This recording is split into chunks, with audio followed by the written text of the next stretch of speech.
KKR के 5 खूंखार RCB पर करेंगे 5 तरफ से वार। क्या आरसीबी कर पाएगी पलटवार? क्या आरसीबी है इस वार के लिए तैयार?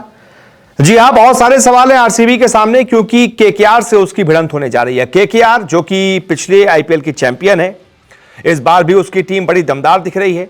हालांकि टीम आरसीबी की भी अच्छी है, लेकिन क्योंकि केकेआर अपने घर पर खेल रही होगी और आरसीबी के साथ उसका जो पिछला जो इतिहास है वो शानदार रहा है, उसको देखते हुए ये कहा जा रहा है कि भाई केकेआर के पास 5 ऐसे हथियार हैं जो अगर चल गए तो आरसीबी की हार निश्चित है।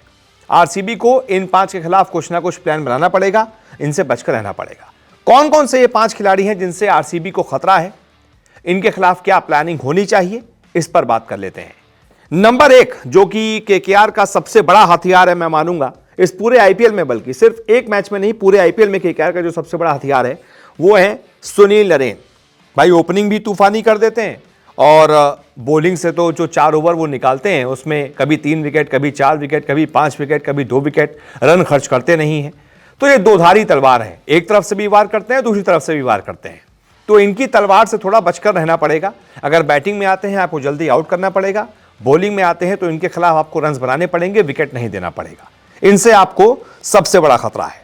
इसके बाद नंबर 2 जो हथियार है केकेआर के, वो हैं वेंकटेश अय्यर। ये भी आरसीबी के सामने सबसे बड़ा खतरा होंगे, क्योंकि ये भी पहले तो बल्लेबाजी से वार करते हैं और उसके बाद मौका मिलने पर गेंद से भी मार करते हैं।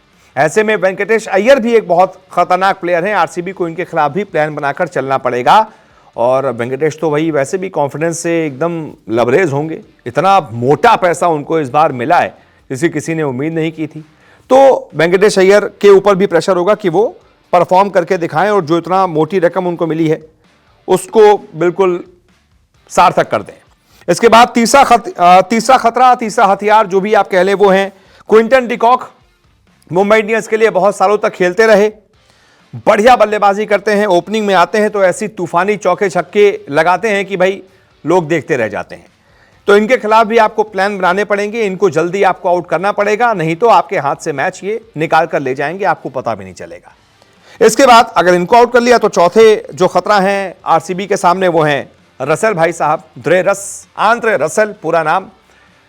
क्या नहीं कर लेते हैं, बैटिंग कर लेते हैं इतनी तूफानी, गेंदबाजी कर लेते हैं इतनी तूफानी, फील्डिंग अलग से करते हैं, प्रॉपर प्लेयर हैं, 3D प्लेयर हैं। जैसे सुनील नरेन है वैसे ही आंद्रे रसेल भी हैं, लेकिन आंद्रे रसेल थोड़ा ज्यादा खूंखार हो जाते हैं।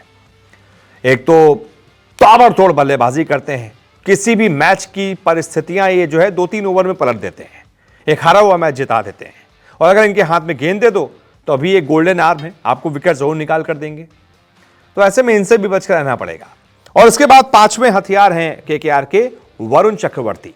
वो वरुण चक्रवर्ती जिसने अपने चक्रवात से इंडिया को चैंपियंस ट्रॉफी जिता दी, विरोधियों को उड़ा दिया। क्या आईपीएल में भी उनका वही प्रदर्शन जारी रहेगा?